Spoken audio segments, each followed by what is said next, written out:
जय श्री कृष्णा दोस्तों, मेरे यूट्यूब चैनल में आप सभी का हार्दिक स्वागत है।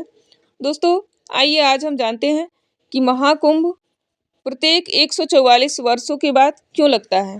दोस्तों, 144 वर्षों के बाद में महाकुंभ 2025 प्रयागराज में आयोजित किया जा रहा है। क्या आप जानते हैं यह आयोजन हर 144 साल में एक बार ही आयोजित क्यों किया जाता है और इसकी शुरुआत कैसे हुई, इसके पीछे की पौराणिक कथा क्या है और शाही स्नान का धार्मिक और सांस्कृतिक महत्व क्यों है।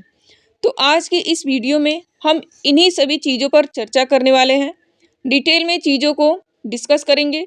वीडियो काफ़ी इंटरेस्टिंग होने वाली है, तो आप एंड तक ज़रूर देखिएगा। चलिए सेशन को शुरू करते हैं। सबसे पहले हम बात करते हैं कि कुंभ मेले की शुरुआत कहाँ से हुई, क्यों इसे सेलिब्रेट किया जाता है एंड इसकी पौराणिक कथा क्या है। तो पौराणिक मान्यता के अनुसार देवताओं और राक्षसों ने समुद्र मंथन के द्वारा अमृत प्राप्त करने का प्रयास किया था। मंथन के दौरान भगवान धन्वंतरी अमृत कलश मतलब कुंभ लेकर प्रकट हुए थे। जो कलश है उसे कुंभ कहा जाता है। अमृत को लेकर देवता और राक्षसों के बीच में संघर्ष शुरू हो जाता है। जयंत, जो कि इंद्र के पुत्र थे, अमृत कलश को बचाने के लिए भागते हैं। 12 दिनों तक यह संघर्ष चलता रहता है और इन 12 दिनों में अमृत की बूंदें 4 स्थानों पर गिरती है: हरिद्वार, प्रयागराज, उज्जैन और नासिक। देवताओं का एक दिन मनुष्य के 1 वर्ष के बराबर होता है, इसलिए इन 4 स्थानों पर हर 12 वर्षों में कुंभ मेले का आयोजन किया जाता है। इस तरीके से कुंभ मेले की शुरुआत हुई। फ्रेंड्स, कुंभ मेले के ऐतिहासिक प्रमाणों की बात करते हैं कि इतिहास में इनका उल्लेख हमको कहाँ पर देखने को मिलता है। तो भागवत पुराण में इसका हमको उल्लेख देखने को मिलता है। इसमें समुद्र मंथन और अमृत की कथा का विस्तार पूर्वक वर्णन मिलता है। विष्णु पुराण और महाभारत में भी हमको उल्लेख देखने को मिलता है। इन ग्रंथ में कुंभ मेले का उल्लेख किया गया है। इसके अलावा भारत में जो विदेशी यात्री आए थे, उनके द्वारा रचित ग्रंथों में भी हमको उल्लेख देखने को मिलता है।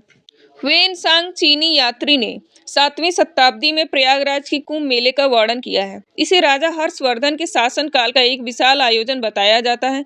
इसके अलावा ब्रिटिश काल में भी कुंभ मेले को संरक्षित किया गया था।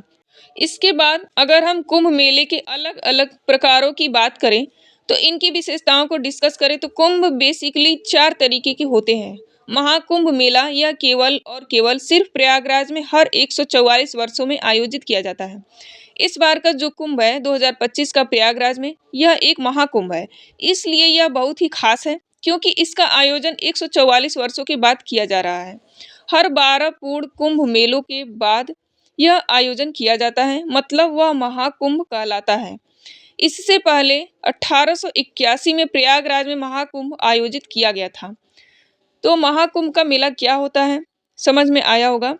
आगे हम पूर्ण कुंभ मेले की बात करते हैं। इसका आयोजन हर 12 वर्ष में 4 स्थानों पर आयोजित किया जाता है: हरिद्वार, प्रयागराज, उज्जैन, नासिक।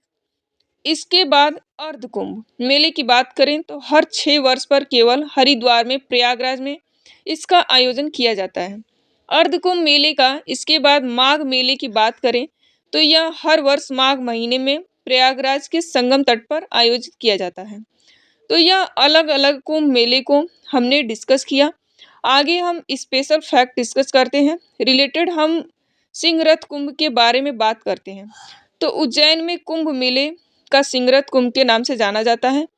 अगला जो कुंभ मेला आयोजित होने वाला है वह उज्जैन में आयोजित होने वाला है। 2028 में उज्जैन में जो कुंभ मेला आयोजित होता है उसे सिंहस्थ के नाम से जाना जाता है। कुंभ मेला जो होता है यह सूर्य, चंद्रमा और गुरु ग्रह की विशेष स्थिति के अनुसार मनाया जाता है। ध्यान रखिएगा, सूर्य, चंद्रमा और गुरु ग्रह की विशेष स्थिति के अनुसार मनाया जाता है। यह स्थिति अमृत कलश के पौराणिक प्रसंग से जुड़ी हुई है। समुद्र मंथन के दौरान असुर अमृत न ले सके। इंद्र के पुत्र जब जयंत घड़ा लेकर भागे तो जयंत की रक्षा और अमृत घड़े को बचाने के लिए सूर्य, उनके पुत्र शनि, बृहस्पति और चंद्रमा भी उनके साथ गए थे। इसलिए सूर्य, चंद्रमा और गुरु ग्रह की स्थिति के अनुसार ही कुंभ मेले में मनाया जाता है। 2017 में कुंभ मेले को यूनेस्को में इंटेंजिबल कल्चर हेरिटेज सूची में शामिल किया गया था। कब शामिल किया गया था? 2017 में। यह वह सूची है जिसमें ऐसी परंपराएं और सांस्कृतिक गतिविधियां शामिल की जाती हैं जो लोगों की जीवन शैली, रीति रिवाज और पहचान का हिस्सा होती है। शोधों के अनुसार कुंभ के दौरान नदियों का जल औषधि गुणों से भरपूर होता है और स्थान से शारीरिक और मानसिक शुद्धि प्राप्त होती है। सूर्य, चंद्रमा और गुरु ग्रह की स्थिति का मानव शरीर पर और मन पर सकारात्मक प्रभाव देखने को मिलता है। आगे हम महाकुंभ 2025 की बात करते हैं, जो कि प्रयागराज में आयोजित हो रहा है। 144 आयोजन हमको देखने को मिल रहा है। हमने अभी डिस्कस भी किया, महाकुंभ मेला प्रयागराज में हर 144 वर्षों में आयोजित किया जाता है। 12 पूर्ण कुंभ मेलों के पूरा होने के बाद महाकुंभ मेले का आयोजन किया जाता है। प्रयागराज में इस कुंभ मेले का आयोजन 13 जनवरी 2025 को पौष पूर्व से शुरू होकर 26 फरवरी 2025 को महाशिवरात्रि के दिन तक चलेगा। इस दौरान अलग-अलग शाही स्नान की तिथियां भी निर्धारित की गई हैं। महाकुंभ के दौरान कुल 6 प्रमुख शाही स्नान होते हैं। अखाड़ों के साधु, संत और नागा साधु इन स्थानों में भाग लेते हैं, जो कि पूरे मेले का मुख्य आकर्षण होता है। इस मेले में योग सत्र, कथा वाचन, प्रवचन, सांस्कृतिक प्रदर्शन जैसे कई कार्यक्रम आयोजित किए जाते हैं। दुनिया का यह सबसे बड़ा धार्मिक आयोजन है। लाखों नहीं करोड़ों श्रद्धालु इस आयोजन का हिस्सा बनते हैं। यह मेला केवल भारत में नहीं बल्कि पूरी दुनिया में अपनी विशालता और भव्यता के लिए बहुत ज्यादा प्रसिद्ध है। प्रयागराज में गंगा, यमुना और पौराणिक सरस्वती नदी का संगम स्थल मोक्ष प्राप्ति का स्थान माना जाता है। महाकुंभ 2025 के बाद अगला कुंभ मेला कहाँ पर आयोजित होने वाला है? 2028 में उज्जैन में, जो कि कुंभ के नाम से जाना जाता है। तो यहाँ पर हमने कुंभ मेले के बारे में कुछ इंपॉर्टेंट फैक्ट डिस्कस किए। महाकुंभ क्यों कहा जाता है उसको लेकर हमने बात करी। तो दोस्तों, आप लोगों ने महाकुंभ के बारे में जानकारी अच्छी प्राप्त की, और अगर ऐसी ही जानकारी आपको लेनी है तो हमारे चैनल को सब्सक्राइब करें, वीडियो को लाइक करें और शेयर करें। Thanks for watching.